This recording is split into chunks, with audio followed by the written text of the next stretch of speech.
आइए।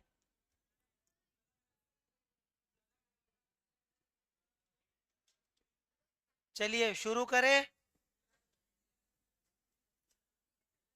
करें अंताक्षरी लेकर बिजनेस स्टडीज का नाम।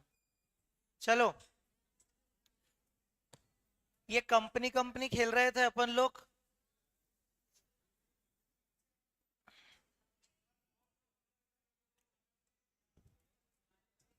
क्या इंट्रोडक्शन बार बार बताने की जरूरत है क्या? ठीक है, अब तो सबको आ गया। आर्टिफिशियल परपेचुअल सक्सेशन वगैरह अपन बुराइयां करने वाले थे यार। अपन मेजरली कंपनी की बिचिंग करने वाले थे, बुराइयां करने वाले थे, क्योंकि उनकी अच्छी अच्छी बातें तो आपको याद रहती हैं, लेकिन हर इंसान में हर ऑर्गेनाइजेशन में कुछ बुराइयां भी तो होती है। तो वो बुराइयां भी तो, एक काम करो ना बेटा, वो खिड़की पे बैठ जाओ ना, एक काम करो। जगह नहीं है, हाँ। हाँ जी, हम बुराइयां करने वाले थे। सारे लोग पहली बुराई देखेंगे कंपनी की। मैंने क्या बोला था बेटा? बहुत ज्यादा ना कॉम्प्लेक्सिटी होती है। कॉम्प्लेक्सिटी मतलब यार बहुत सारे फॉर्म्स भरने पड़ते हैं, कंपनी बनाते हैं ना अपन। इधर देख लीजिए सर, लेक्चर शुरू हो चुका है। क्या दिक्कत है तेरे को? देख लेना कहाँ पे उसे होता है पंखा, उधर से देख ले।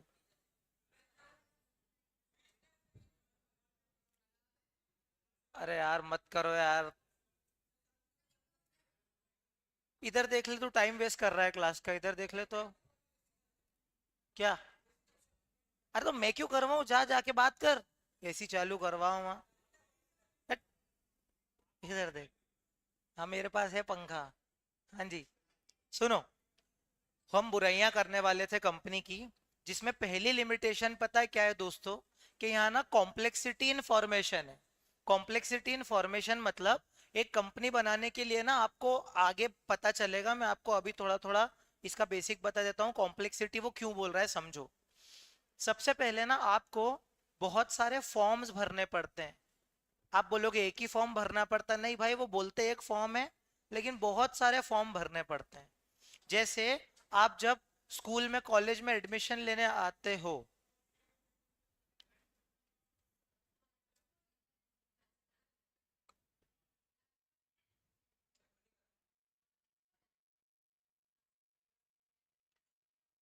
एंड मैम, इनमें से एक दो लोगों को नोट्स नहीं मिले हैं चैप्टर 2 के। मैं आपको व्हाट्सएप कर दूं क्या, वो इनको बंटवाने हैं प्रिंट करवा के? कितने लोग हैं जिनको चैप्टर 2 के नोट्स नहीं मिले? अरे तू पक्का इन कुछ 7 8 प्रिंट निकलवा लो। आप एक काम करो, मैं आपको व्हाट्सएप कर रहा हूँ।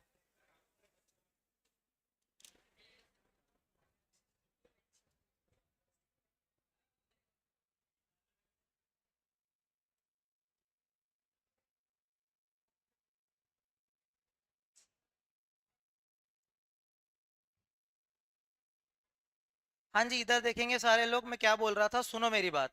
सबका ध्यान इधर। बहुत सारे फॉर्म्स भरने पड़ते हैं सबसे पहले तो। जैसे कि मेरी बात सुनो, फॉर्म्स के अलावा ना बहुत सारे डॉक्यूमेंट्स देने पड़ते हैं। अब डॉक्यूमेंट्स में पता क्या क्या आता है, मैं आपको बताता हूँ। डॉक्यूमेंट्स में ना एक आता है जिसको अपन बोलते हैं मेमोरेंडम। ये आपको पहली पहली बार आप सुन रहे हो, मेमोरेंडम। सुना है क्या आपने इसके बारे में?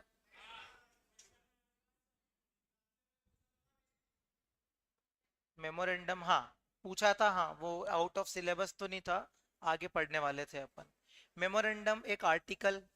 अब ये क्या होता है मैं आपको शॉर्ट में बताता हूँ, क्योंकि इसका टॉपिक आएगा तो इसको डिटेल में पढ़ लेंगे। ये फॉर्म्स होते हैं। इसके अलावा बहुत सारी आपको ना डिटेल्स देनी पड़ती है। डिटेल्स देनी पड़ती हैं। कुछ ना अप्रूवल्स लेने पड़ते हैं।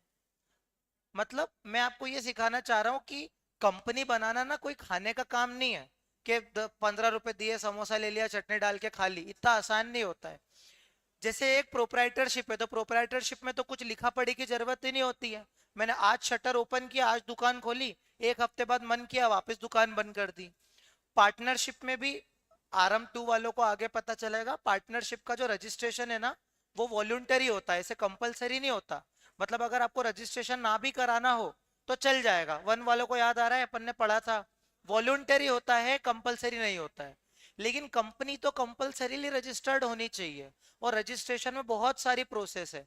डॉक्यूमेंट जमा करो, डिटेल्स दो, अप्रूवल लो। तो आप बोलोगे ये तो डिटेल अप्रूवल डॉक्यूमेंट तो समझ में आ रहा है, लेकिन ये मेमोरेंडम जिसको अपन प्यार से एमओए बोलते हैं, और आर्टिकल्स ऑफ एसोसिएशन जिसको अपन एओए बोलते हैं, मोआ और ओआ बोलते हैं, तो ये है क्या, इसका मतलब क्या है? देखो क्या होता है कि मेमोरेंडम में ना हमारे कंपनी का कॉन्स्टिट्यूशन लिखा हुआ होता है।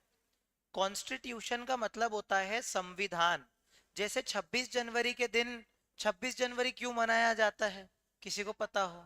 है, देश आजाद हुआ था, वाह यार क्या बात है। कॉन्स्टिट्यूशन, 26 जनवरी क्यों मनाया जाता है? कॉन्स्टिट्यूशन लागू हुआ था। कॉन्स्टिट्यूशन का मतलब होता है हमारे देश का जो मेन जो कानून कायदा है ना। जैसे एक ऐसे एग्जांपल लेते हैं कि जैसे अपना घर है, समझना। तो घर में ना कुछ कुछ चीजें ना ऐसे फंडामेंटल रूल बनाया गया है कि हमारे यहाँ कोई भी व्यक्ति लव मैरिज नहीं करता, हर कोई अरेंज मैरिज करता है। हमारे यहाँ हमारे पूरे खानदान में किसी ने कभी लव मैरिज नहीं करी, हमारा कॉन्स्टिट्यूशन बोलता है भाई। या फिर बड़ों को ऊंची आवाज में कोई बात नहीं करी किसी ने आज तक, कोई बदतमीजी से बात नहीं कर सकता। 10 बजे के बाद गेट लग जाएगा, उसके बाद कोई बाहर नहीं आ सकता, बाहर वाला अंदर नहीं आ सकता। ये मैंने कुछ कुछ क्या बना दिया, हमारे पीढ़ियों से क्या चल रहा है, कॉन्स्टिट्यूशन जो मेन लॉ है जिसको आप तोड़ ही नहीं सकते। कॉन्स्टिट्यूशन का मतलब होता है जो फंडामेंटल फंडामेंटल रूल्स होते हैं कि भाई इनको तो कोई ब्रेक ही नहीं कर सकता। और अच्छे से समझाते हैं मेमोरेंडम को, मैं क्या बताना चाह रहा हूं, देखो। मेमोरेंडम में एग्जांपल के तौर पे कंपनी के लिए मेमोरेंडम में एक चीज लिखी है कि कंपनी ना, कंपनी किसका बिजनेस करेगी, शूज का बिजनेस करेगी। शूज बिजनेस में है कुल मिला के। तो ये लिख दिया। अब ये कंपनी शूज बिजनेस करती है ना, तो लिख दिया, बोल दिया, मतलब फाइनल। अब कल को कंपनी रेस्टोरेंट नहीं चला पाएगी क्योंकि उसके कॉन्स्टिट्यूशन में लिखा हुआ है। इस थोड़ा सा नीचे को, मुझको लगा धीरे बोलो। हाँ हाँ जी, मैं क्या बोल रहा हूँ, कंपनी ने बोल दिया ना कि मैं शूज का बिजनेस करूंगी, लिख दिया आपने मेमोरेंडम में। तो जो लिख दिया वो पत्थर की लकीर है। मतलब अब कंपनी कोई दूसरा बिजनेस नहीं करेगी। अगर कंपनी को दूसरा बिजनेस करना है ना, तो पहले अपने कॉन्स्टिट्यूशन, अपने संविधान, अपने फंडामेंटल रूल्स को चेंज करना, उसके बाद ही तुम दूसरा बिजनेस कर सकते हो। मतलब जो मेमोरेंडम में लिख दिया उसके बाहर नहीं जा सकते। मतलब पता है, ये जो कंपनी का जो मेमोरेंडम है ना, ये जो कंपनी का मेमोरेंडम है, इसको अपन पता है क्या बोल सकते हैं? इसको अपन बोल सकते हैं लक्ष्मण रेखा। ये हमारी लक्ष्मण रेखा है। आप बोलोगे लक्ष्मण और रेखा कौन है? लक्ष्मण रेखा मतलब जैसे वो, जब अपने ये सीता माता को ऐसे अपन ने लक्ष्मण रेखा बना दी थी ना, लक्ष्मण जी ने ऐसे लक्ष्मण रेखा बना दी थी कि आप इसके बाहर नहीं जा सकते। लक्ष्मण रेखा को आप लांग करके बाहर नहीं जा सकते। तो वैसे कंपनी जो है ना, वो इस पर्टिकुलर दायरे के बाहर नहीं जा सकती। मतलब मेमोरेंडम में क्या लिखा रहता है, हमारा कॉन्स्टिट्यूशन, हमारा फंडामेंटल लिखा हुआ होता है। क्लियर हुआ क्या? क्लियर पूरी जनता को? ठीक है। हाँ जी, क्या? कौन पूछ रहा है? राहिल पूछ रहा है। राहिल बेटा, अच्छा, तो ऑनलाइन में तो कुछ बोल ही नहीं रहा राहिल। अच्छा, ये समझ में आया कि अभी तक मैंने यही समझाया कि मेमोरेंडम में मेन कॉन्स्टिट्यूशन लिखा हुआ होता है कि इसके बाहर आप जा ही नहीं सकते। जैसे कंपनी में क्या लिखा हुआ है कि भाई कंपनी जो है वो शूज का बिजनेस करेगी, तो अब कंपनी होशियारी मार करके कोई और बिजनेस नहीं कर सकती है। जैसे कंपनी में साफ साफ लिखा है कि कंपनी ना किसी के साथ भी पार्टनरशिप में एंटर नहीं हो सकती है। साफ साफ लिख दिया, बोल दिया तो बोल दिया, पार्टनरशिप में एंटर आप नोई चोलवे आप कर ही नहीं सकते। तो अगर बोल दिया कि नहीं एंटर कर सकते, तो कुछ भी हो जाए आप नहीं एंटर कर सकते, क्योंकि ये क्या है, आपकी मर्यादा है, आपकी लक्ष्मण रेखा है, उसके बाहर आप नहीं जा सकते। आइए अय्यर जी, आइए, थोड़ा सा ऊपर कर दे लीजिए सर। एक काम करो, फोटो ही खींच लो ना यार, ये फॉर्म्स ऑफ, ये है, ये लक्ष्मण रेखा ये। हाँ जी, खींच लीजिए।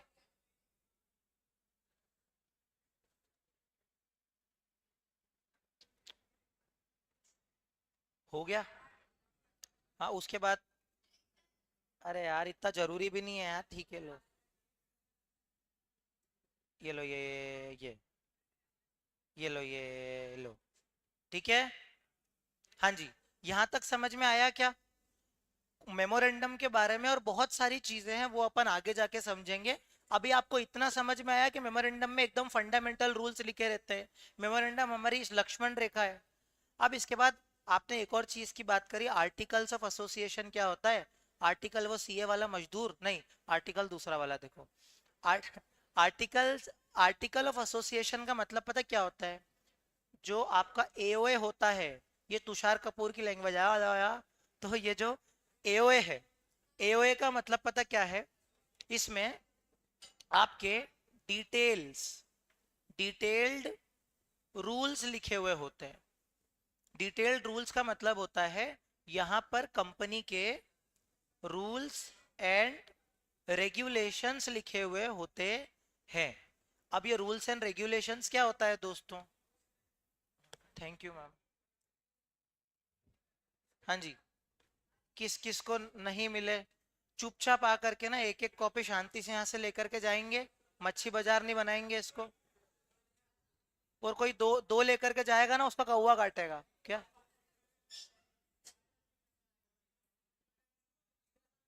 अरे यार टाइम पास मत करो। दो तीन इकट्ठी ले जाके बांट दे। टाइम पास मत करो। आप में से भी किसी को नहीं मिला था? मिल गया था। ओए दो दो मत ले जाना, सबको मिलनी चाहिए। अच्छा अब इधर देखो, इधर देखो, टाइम पास बंद। टाइम पास बंद, इधर देखो। एओए में क्या होता है बेटा? रूल्स एंड रेगुलेशन लिखे होते हैं। मैं एक एग्जांपल देता हूँ, उससे आपको बेहतर समझ में आएगा। सुनो मेरी बात। इधर देख लो, फिर समझ में नहीं आएगा फिर बोलोगे यार। अरे रख ले यार, क्या पागल वागल हो? रुक, इधर देखो, मेरी बात सुनो। एग्जाम्पल लेते हैं। हम लोगों ने, पता है, हम लोगों ने कंपनी बनाई। हमारी कंपनी का नाम क्या था? गड़बड़ प्राइवेट लिमिटेड। ये गड़बड़ प्राइवेट लिमिटेड है ना, इसके मेमोरेंडम में ना मुझे, आप ऐसा समझ सकते हो कि जो ऊपर का स्ट्रक्चर है, जिसको आप बोलते हो ना ऐसा ऊपर का, जैसे अपन घर बनाते हैं तो वो पिलर्स, वो ढांचा बनाते हैं ना घर का, उसको आप मेमोरेंडम बोलते हो। मतलब ये क्या है? अरे उसको वही बोलते हैं यार, उसका मतलब स्ट्रक्चर जो है मेन। तो यहाँ पर देखो क्या आएगा, सुनो। कंपनी का ऑब्जेक्ट क्या है? ऑब्जेक्ट मतलब कि कंपनी किस बिजनेस में है। एग्जाम्पल के तौर पे, कंपनी लेदर बिजनेस में है, या कंपनी क्या है, फूड बिजनेस में है। तो ये ना कंपनी को बताना पड़ेगा कि कंपनी का ऑब्जेक्टिव क्या है, कौन से बिजनेस में है कंपनी। दूसरा, कंपनी का रजिस्टर्ड ऑफिस किधर होगा। अरे यार काम की बात सिखा रहा हूं, अभी समझ में आ जाएगी, शांति से सीख लो इधर। मेमोरेंडम में क्या क्या लिखा हुआ होता है, सुनो। ऑब्जेक्ट क्या है, मतलब किस बिजनेस में मैं हूं। मेरा रजिस्टर्ड ऑफिस कहां पर होगा, इंदौर में कहाँ होगा, विजयनगर में होगा, कहाँ होगा, वो सब। दूसरा, मेरी कैपिटल कितनी होगी, कैपिटल कितनी होगी मेरे पास, कितनी मैक्सिमम कैपिटल, जिसको अपन प्यार से अथोराइज्ड कैपिटल बोलते हैं। अथोराइज्ड कैपिटल मेरी कितनी होगी, मतलब कि इस लक्ष्मण रेखा के बाहर मैं कुछ नहीं कर सकता, समझना मेरी बात को। मैंने एक बार ऑब्जेक्ट में लिख दिया कि मैं लेदर इंडस्ट्री में हूं, तो मैं फूड इंडस्ट्री में नहीं जा सकता। मेरी लक्ष्मण रेखा क्या बोलती है कि मेरा ऑब्जेक्ट यही होगा। मेरा रजिस्टर्ड ऑफिस यहाँ पे सिचुएटेड है, तो अब मैं घड़ी घड़ी रजिस्टर्ड ऑफिस कहीं और शिफ्ट नहीं कर सकता। करना हो तो पहले मेमोरेंडम में बदलो, उसके बाद करो। मतलब अगर मैंने बोल दिया कि यहाँ पे मेरा रजिस्टर्ड ऑफिस है, तो मैं कहीं और बैठ के बिजनेस नहीं कर सकता, मुझे यही करना पड़ेगा। तीसरा, मैंने कैपिटल फिक्स कर दी कि मेरी मैक्सिमम कैपिटल 10 करोड़ होगी, तो 10 करोड़ से ऊपर की कैपिटल में इशू भी नहीं कर सकता। मतलब भाई ने बोला करने का तो यही करने का। ठीक है, मतलब ये क्या है, लक्ष्मण रेखा, इसके बाहर आप नहीं जा सकते। तो ये कुछ कुछ चीजें किसमें लिखी हुई होती है, आपके मेमोरेंडम में लिखी हुई होती हैं। अब मेमोरेंडम का डिस्कशन धीरे धीरे आगे बढ़ाएंगे। अब मैं आपको आर्टिकल बताता हूँ, सुनो कि आर्टिकल में क्या लिखा रहता है, सुनो। आर्टिकल्स में मैंने आपको क्या बताया, आर्टिकल्स ऑफ एसोसिएशन में मुझे ना डिटेल में रूल लिखे हुए होते हैं। तो डिटेल में मतलब के यहाँ पर पता है, जो मेरे कंपनी के इंटरनल रूल्स हैं, जैसे बताता हूँ सुनो। जैसे एम्प्लॉइज, एम्प्लॉइज कितनी लीव्स ले सकते हैं, एम्प्लॉइज की लीव्स वगैरह की बातें। इसके अलावा हमारा जो डायरेक्टर है, वो डायरेक्टर की कितनी अथॉरिटी है, तो डायरेक्टर्स अथॉरिटी।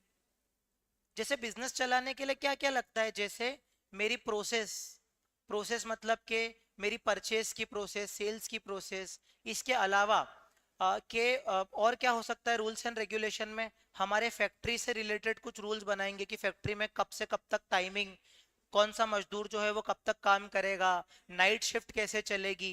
मतलब कुल मिला के हमारे काम से रिलेटेड जो जो भी डिटेल्ड रूल्स होते हैं वो आर्टिकल्स में लिखे हुए होते हैं। क्या समझ में आया क्या दोनों में डिफरेंस? मेमोरेंडम में बेसिक बेसिक चीजें लिखी रहेगी, ये होती है लक्ष्मण रेखा मेमोरेंडम, और आर्टिकल में सारा डिटेल में लिखा हुआ होगा कि हमारा एम्प्लॉय कब जाएगा कब आएगा, बीच में ब्रेक कितना ले सकता है, फिर हम कितनी सैलरी बांट सकते हैं, कितने कितने टाइम में हम एम्प्लॉय को बोनस बांटेंगे, किस डायरेक्टर की कितनी अथॉरिटी रहेगी, अगर हम फैक्ट्री में तो फैक्ट्री का जो माल है वो जो है एक अथोराइजेशन के बाद आगे नहीं जा सकता।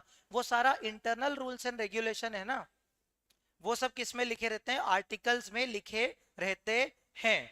क्या आपको सिर्फ बेसिक बेसिक क्लियर हुआ क्या मैं क्या पढ़ा रहा हूँ? इस क्लास में लेट आने वालों को छोड़ करके जो बाकी लोग बैठे हैं, क्या उनको मेमोरेंडम आर्टिकल का बेसिक समझ में आया मैंने क्या बताया? बस यहाँ पर इतना ही जानना है, इसके बाद आगे मैं धीरे धीरे आपको बताता चला जाऊंगा, नहीं तो एक साथ आपको समझ नहीं आएगा। तो मैं ये वाला पॉइंट आपको बता रहा था, कॉम्प्लेक्सिटी एंड फॉर्मेशन। अब आपको बिना रटे ये वाला पॉइंट समझ में आएगा। आप सारे श्रद्धालु रीड करने का कष्ट करेंगे। सबसे पहले हमने क्या लिखा, फॉर्मेशन ऑफ कंपनी में ना बहुत ज्यादा टाइम लगता है। भाई टाइम लगाओगे, एफर्ट लगाओगे, उसके बारे में नॉलेज वॉलेज प्राप्त करोगे, जब भी तो कुछ काम आगे बढ़ेगा ना कंपनी का। कंपनी का जो है, कंपनी के फॉर्मेशन में आप टाइम लगाओगे, एफर्ट लगाओगे, नॉलेज प्राप्त करोगे, वो सारा लीगल रिक्वायरमेंट आपको पता करनी पड़ेगी, कौन सा फॉर्म होता है, कौन से डॉक्यूमेंट इशू करने पड़ते हैं। बहुत भारी काम है ना ये। सोल प्रोप्राइटर और पार्टनरशिप में तो क्या है कि बिना किसी लिखा पढ़ी के भी काम हो जाता है, लेकिन यहाँ पर बहुत सारी कॉम्प्लेक्सिटीज इन्वॉल्व होती है। और डॉक्यूमेंट में अपन ने अभी तक क्या सीखा, मेमोरेंडम, आर्टिकल्स, बहुत सारी डिटेल्स, बहुत सारे डॉक्यूमेंट्स। पहला पॉइंट क्लियर हुआ क्या? दूसरा, जोर जोर से बोल करके स्कीमें बता दी जाती है कंपनी में, क्योंकि जब कंपनी की मीटिंग होती है तो 200-500 लोग बैठे रहते हैं कंपनी की मीटिंग में। तो कंपनी की मीटिंग में तो कोई भी डिसीजन होगा सब दूर बढ़ जाएगा ना, कद्दू कट गया सब में बढ़ जाएगा। उसके बाद कहने का मतलब कि कंपनी में जो भी मीटिंग वगैरह में चर्चा होती है वो सबको पता लग जाती है, क्योंकि जनरल पब्लिक को भी आप बताते हो। दूसरी बात है, अपने अकाउंट्स वगैरह भी पब्लिश करते हो, तो यहाँ पर आपके जो बिजनेस डिसीजन है ना उसमें सीक्रेसी मेंटेन करना बहुत डिफिकल्ट हो जाता है। तो कल तक अपन ने पहला और दूसरा पॉइंट पढ़ा था, क्लियर था पहला और दूसरा पॉइंट? ये बार बार कच्च कच्च कौन कर रहा है? किसको नहीं समझ में आया फिर से बताऊं ये वाला, तो सेकंड वाला नहीं आया बेटा? नहीं आया तो बोलना ऐसा। पहला वाला समझ में आया, अब तू लेट आई है। दूसरा वाला बताता हूँ। जैसे हमारी कंपनी की मीटिंग हुई, अब ये मीटिंग में क्या है, मीटिंग में हमने एक डिसीजन लिया, मीटिंग में डिसीजन लिया है, और वो डिसीजन क्या लिया है कि हम ना एक न्यू टेक्नोलॉजी में, एक न्यू टेक्नोलॉजी में इन्वेस्ट करने वाले हैं, जिससे क्या होगा कि जैसे ऐसा कोई भी न्यू टेक्नोलॉजी आ गई, अब सारी टेक्नोलॉजी तो आ ही चुकी है।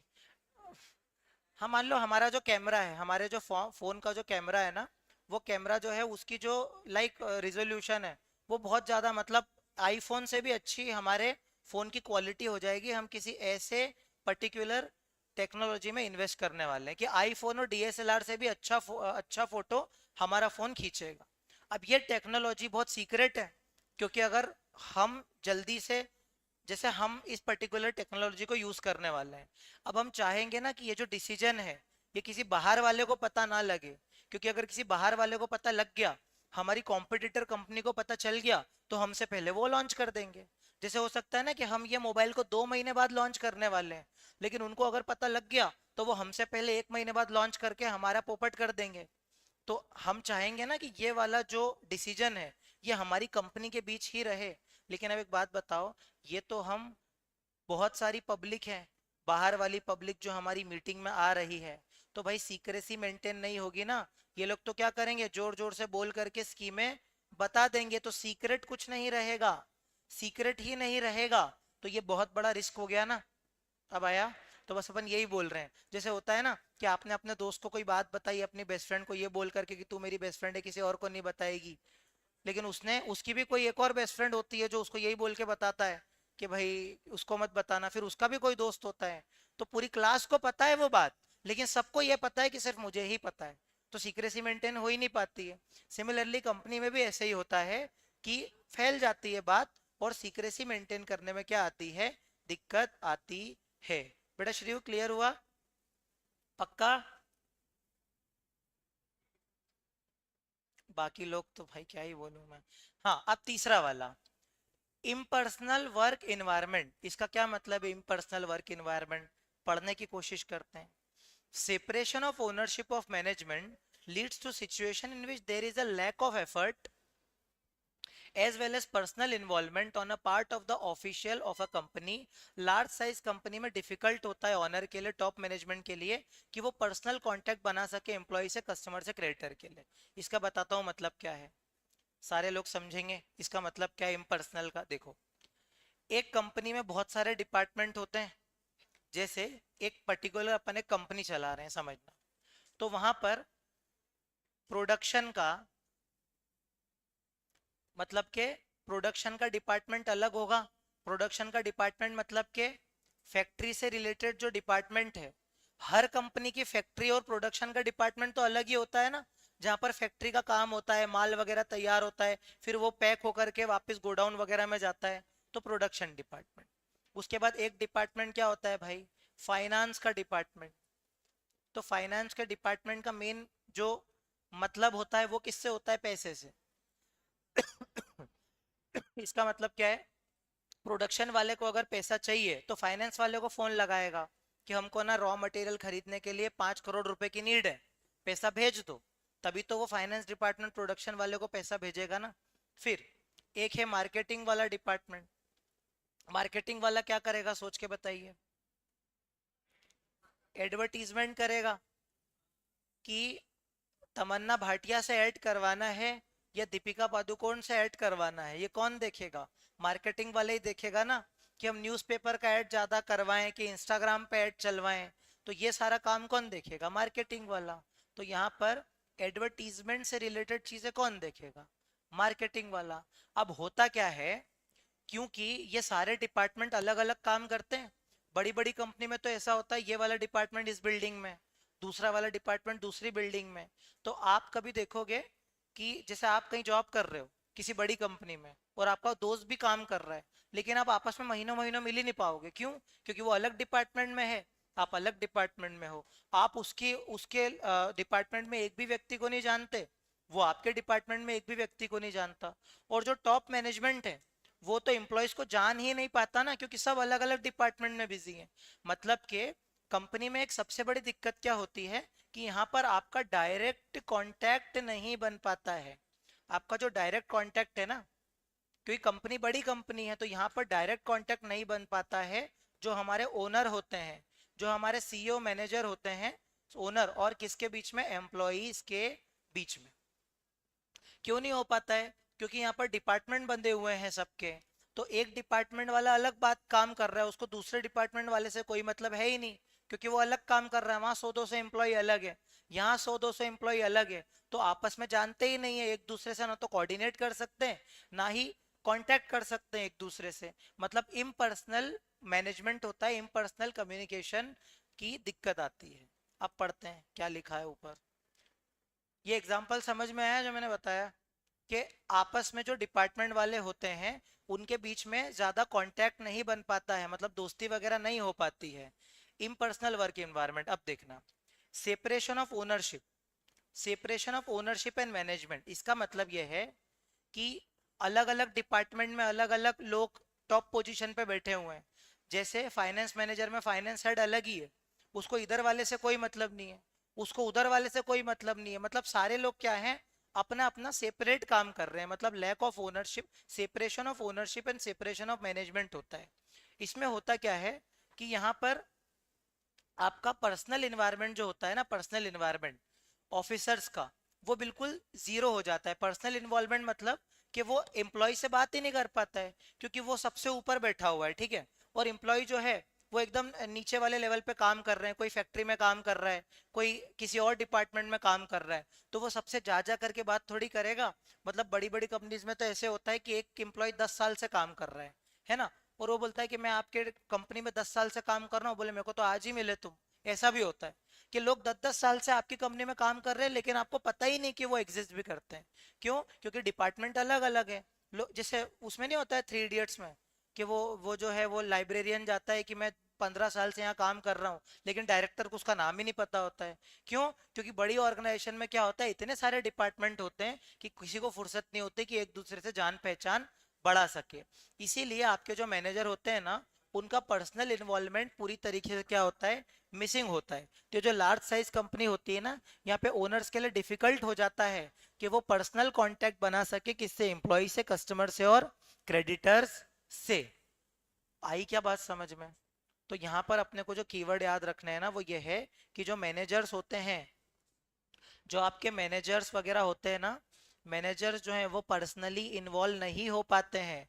उनका जो पर्सनल इन्वॉल्वमेंट होता है, पर्सनल इन्वॉल्वमेंट होता है, वो क्या होता है, मिसिंग होता है। वो बेचारे पर्सनली इन्वॉल्व हो ही नहीं पाते हैं।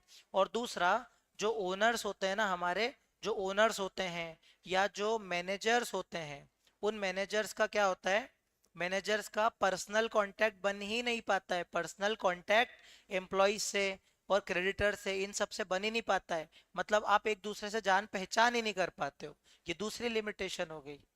अब आया समझ में? जिनको नहीं आया ना वो बोल देना, नहीं तो मैं फिर पूछूंगा सवाल। एक बार और समझा दें? वाह। देख बेटा, ऐसा है, इसका ये मतलब है कि जो मैनेजर होते हैं ना, जैसे रिलायंस का एग्जांपल लेते हैं, किसी का भी एग्जांपल ले लो, अंबानी का एग्जांपल लेते हैं, तो अंबानी की कंपनी में जो 25 साल से काम कर रहा है ना, अंबानी उसको भी नहीं जानता है। क्यों? क्योंकि इतने सारे, कम से कम 15 20 अलग अलग डिपार्टमेंट्स के अंदर, 200 अलग अलग डिपार्टमेंट्स है, मतलब इतने सारे डिपार्टमेंट है। तो क्या सबको जानेंगे क्या? जो टॉप मैनेजमेंट और बड़े बड़े जो ओनर्स मैनेजर्स होते हैं ना, वो अपने एम्प्लॉय से ना तो पर्सनल कांटेक्ट बना पाते हैं, ना ही पर्सनली इन्वॉल्व हो पाते हैं, क्योंकि वो टॉप मैनेजमेंट में बैठे हैं। जैसे मुंबई पुणे में क्या होता है कि कम से कम 20 20 फ्लोर की कंपनियां होती है, तो 20वें फ्लोर में कोई बैठा हुआ है, उसको पता ही नहीं 5वें फ्लोर पे कोई कौन सा एम्प्लॉय क्या काम कर रहा है। मतलब आपस में डिपार्टमेंट इतने सारे बने रहते हैं कि पर्सनल कांटेक्ट बन ही नहीं पाता है एक दूसरे से। इसीलिए हमने बोला इम्पर्सनल वर्क इन्वायरमेंट होता है कंपनी में।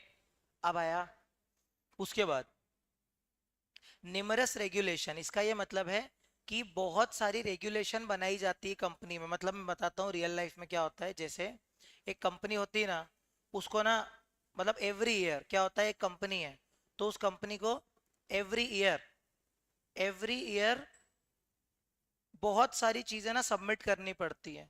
कम से कम 10 से 12 तो फॉर्म भरवाते हैं ये लोग, 10 से 12 फॉर्म भरवाते हैं। फिर इसके अलावा कम से कम आपको 4 से 5 मीटिंग्स करनी पड़ती हैं। फिर उसमें भी शेयर होल्डर की मीटिंग अलग होती है, बोर्ड ऑफ डायरेक्टर की मीटिंग अलग होती है। इसके अलावा इसके अलावा बहुत सारे डिस्क्लोजर, हर चीज का आपको जो है वो डिस्क्लोजर के बार बार जवाब देना पड़ता है, बहुत सारे मेल्स करने पड़ते हैं। तो ना ये सारी चीजें ना बहुत डिफिकल्ट हो जाती है एक कंपनी के लिए मैनेज करना। जैसे आपको क्या करना पड़ता है, मीटिंग करवाओ, मीटिंग नहीं करवाओगे तो उसकी पेनल्टी अलग से। फिर इसके अलावा बहुत सारे डॉक्यूमेंट इशू करने पड़ते हैं, जैसे एक एनुअल रिटर्न होता है, एनुअल रिटर्न भरो।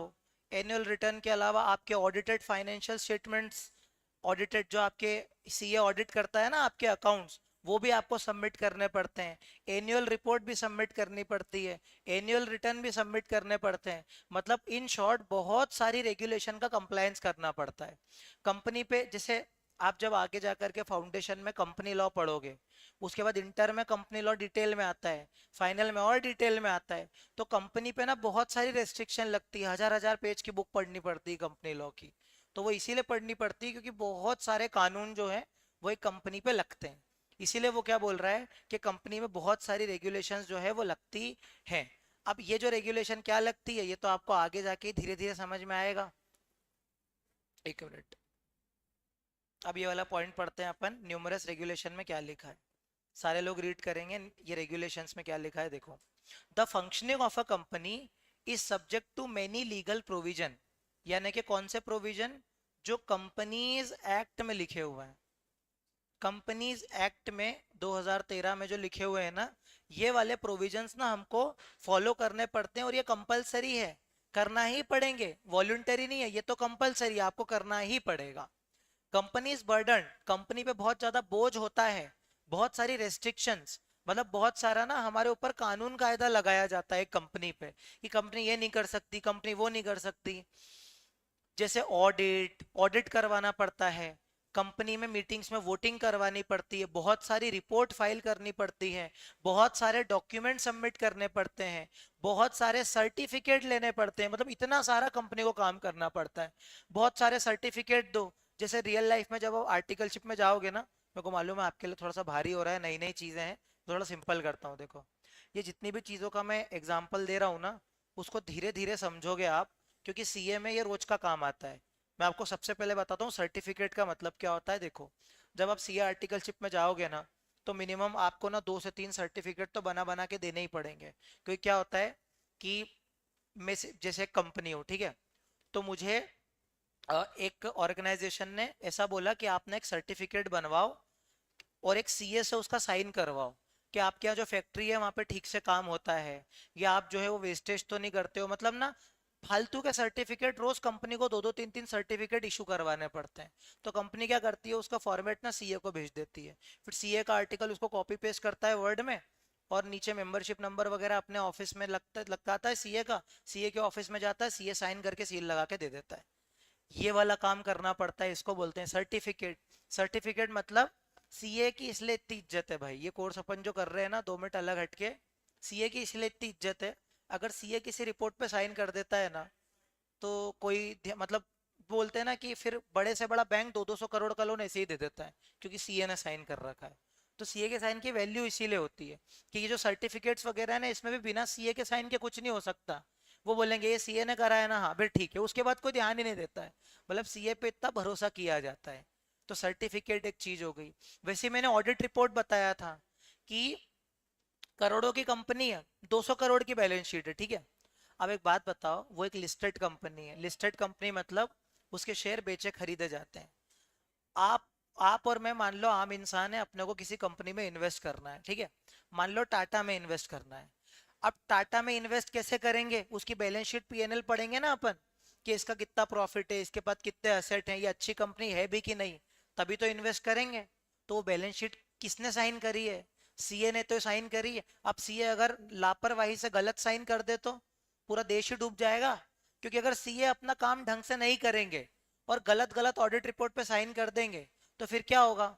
लोग उस भरोसे पर पैसा लगा देंगे, लोगों का पैसा डूब जाएगा।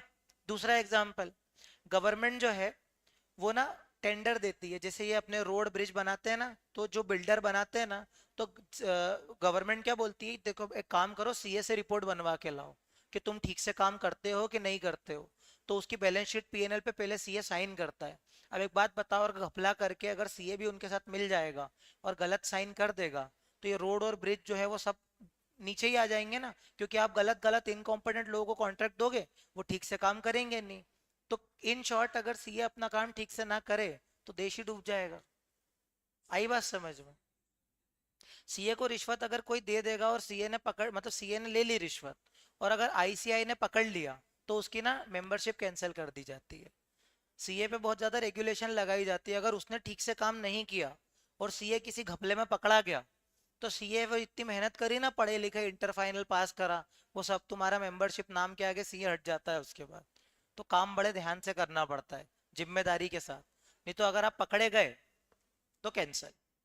तो ये मैं क्यों बता रहा हूँ? मैं ये इसलिए बता रहा हूँ कि एक कंपनी को ना ऑडिटेड फाइनेंशियल स्टेटमेंट, मतलब बैलेंस शीट पीएनएल पे सीए से चेक करवा के उसकी साइन लगवा करके देनी पड़ती है।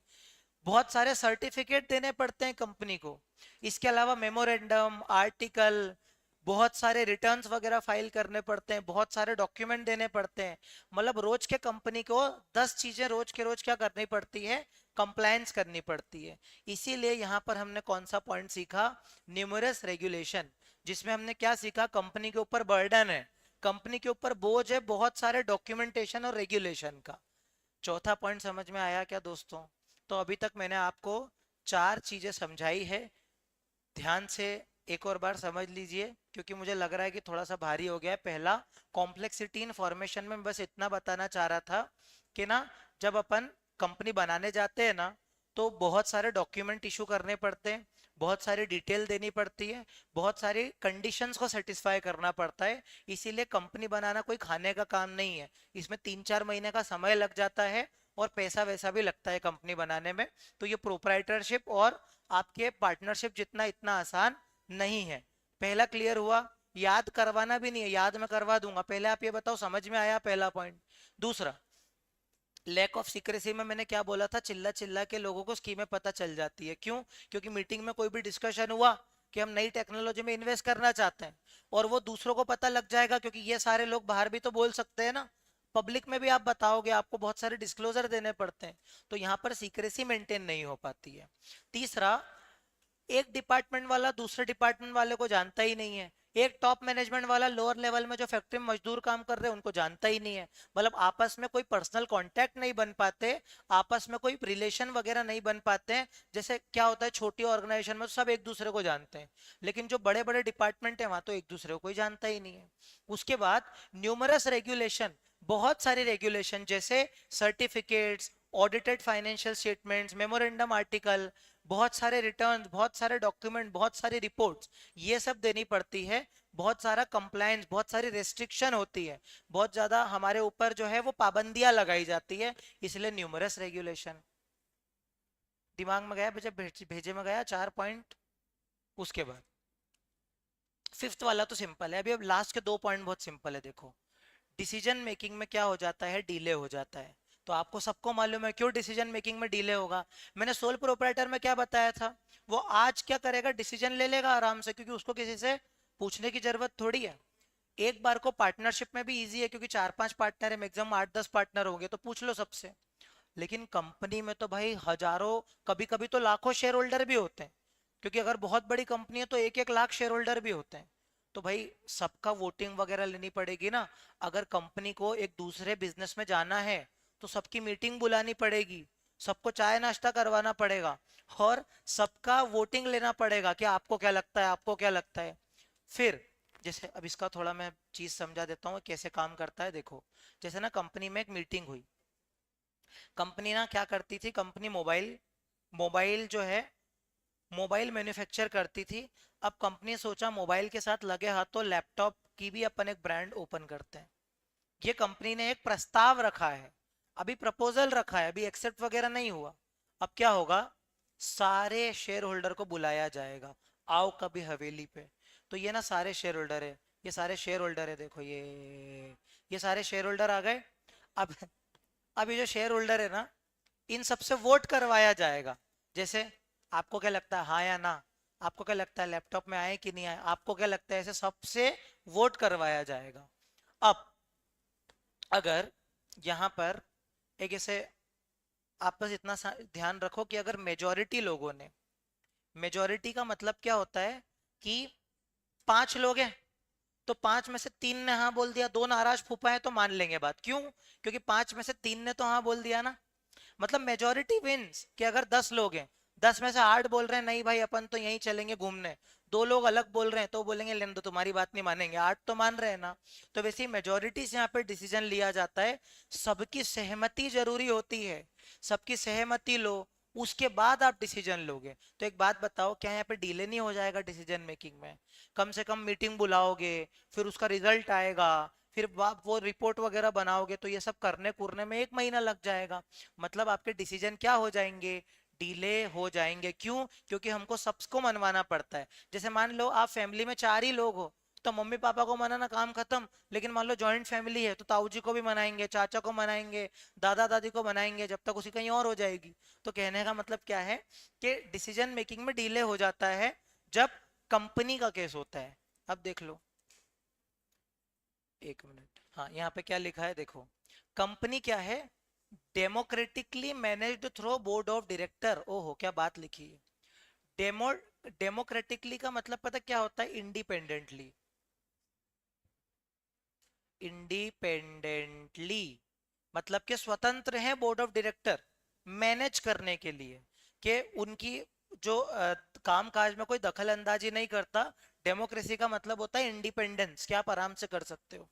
ये बोर्ड ऑफ डायरेक्टर्स हैं। और टॉप मैनेजमेंट जो है वो सब मिल करके काम करते हैं, board of director, top management. और मिडिल लेवल और लोअर लेवल मैनेजमेंट क्या करते हैं, मतलब सब सब साथ में ही काम करते हैं। तो आपको ना बहुत सारे प्रपोजल देने पड़ते हैं। और डिले किसी लिए हो जाता है, क्योंकि भाई उस पे काम करने के लिए पहले उसकी परमिशन तो मिलनी चाहिए ना। मतलब कि पहले डिसीजन लिया जाएगा, जब भी तो आप काम करोगे ना। मतलब अगर डिसीजन लेने में ही डिले हो गए तो काम कब शुरू करोगे। इसीलिए यहाँ पे क्या हो जाता है, डिले इन डिसीजन मेकिंग। आई क्या बात समझ में। डिसीजन मेकिंग कि यहाँ पे बहुत सारा अप्रूवल लेने पड़ते हैं, शेयर होल्डर का अप्रूवल लेना पड़ता है, सब कुछ में डिले बहुत होता है। और लास्ट में आता है कॉन्फ्लिक्ट ऑफ इंटरेस्ट। अब ये कॉन्फ्लिक्ट ऑफ इंटरेस्ट मतलब क्या होता है, एक बार पढ़ते हैं। Conflict of interest among various stakeholders of a company, जैसे employees may be interested in higher salaries, customers को क्या चाहिए, क्वालिटी प्रोडक्ट लो प्राइस पे, और शेयर होल्डर को क्या चाहिए, हाई रिटर्न। इसको समझा देते हैं। देखिए, समझिए, एक कंपनी में अगर आपने इन्वेस्ट करा है, आप क्या हो, शेयर होल्डर हो। तो एक बात बताओ, अपने दिल पे हाथ रख के बताइए, अगर आपने किसी कंपनी में इन्वेस्ट करा है तो आप क्या चाहोगे उस कंपनी से, प्रॉफिट चाहोगे, प्रॉफिट ही चाहोगे। प्रॉफिट को अपन बोलते हैं भाई रिटर्न अच्छा मिले। भाई बदले में रिटर्न में अच्छा कुछ मिलना चाहिए ना, जब भी तो मैंने इन्वेस्ट करा है। अगर मैंने 1,000 रुपए लगाए तो 1,100 रुपए तो कमाऊं कम से कम। और रिटर्न के साथ साथ एक और चीज आप भूल रहे हैं, डिविडेंड। डिविडेंड। अब आप बोलोगे दोनों में क्या फर्क है, रुको ध्यान से बताता हूं क्या फर्क है। सुनो, मैंने एक शेयर खरीदा 1,000 रुपए का। ये मैंने क्या किया, परचेस किया, मतलब बाय किया। लेकिन मैंने सेल कितने पे कर दिया, सोल्ड कितने पे कर दिया, 1,200 रुपए पे। तो इसको मैं क्या बोलूंगा, ये है रिटर्न 200 रुपए का। और ये डिविडेंड जो है, मुझे कंपनी ने 300 रुपए का डिविडेंड भी बांटा। तो ये तो प्रॉफिट है, ये तो कंपनी का प्रॉफिट है। और ये तो मैंने बेच करके पैसा कमाया ना, तो मैंने टोटल कितना कमाया, 500 रुपए। मतलब रिटर्न का मतलब क्या होता है, शेयर बेच करके जो कमाता हूं वो रिटर्न है। शेयर बेच दिया मतलब मैंने 1,000 में खरीदा था, 1,200 में बेच दिया, तो 200 जो मेरे पास आया वो मेरा रिटर्न है। और डिविडेंड तो जो कंपनी कमा रही है उसके हिस्से में से दे रही है ना, वो भी मिलेगा। और शेयर बेच के जो पैसा है वो भी मिलेगा। ये कौन चाहता है, शेयर होल्डर। तो अब एक बात बताओ, शेयर होल्डर क्यों कंपनी में इन्वेस्ट करता है, ताकि उसको क्या मिले, अच्छा रिटर्न मिले। अब अपन एम्प्लॉय की बात ले लेते हैं। एम्प्लॉय को क्या चाहिए, जो हमारा प्यारा प्यारा एम्प्लॉय है, जो हमारे यहाँ काम कर रहा है, उस एम्प्लॉय को क्या चाहिए बताइए, सैलरी चाहिए, और अच्छी खासी सैलरी चाहिए ना, हायर सैलरी चाहिए उसको। हाँ, हायर सैलरी के अलावा और क्या चाहिए, बहुत बढ़िया, चाय नाश्ता चाहिए, फैसिलिटी चाहिए। मैं बोल दूं वर्क लाइफ बैलेंस चाहिए। वर्क लाइफ बैलेंस मतलब ऐसा नहीं कि उससे तुम 13-13 14-14 घंटे काम करा रहे हो, उसको कहीं जाने का ही मौका नहीं दे रहे हो, आराम ही नहीं दे रहे हो। तो उसको क्या, हाँ छुट्टी चाहिए। तो वर्क वर्क लाइफ बैलेंस चाहिए उसको। और साथ ही साथ सिर्फ सोता थोड़ी रह जाएगा, आलसी थोड़ी है आप लोगों जैसा। एक और चीज चाहिए, वो क्या चाहिए, ग्रोथ चाहिए, ग्रोथ, कि करियर में आगे बढ़े ना वो। तो ये सारी चीजें कौन मांगता है कंपनी से, एम्प्लॉय मांगता है। और सुन लो, अगर आप कस्टमर हो, कस्टमर, कस्टमर हो आप, तो कस्टमर को क्या चाहिए, ओहो क्या बात है, अच्छे प्राइस चाहिए। क्या चाहिए कस्टमर को,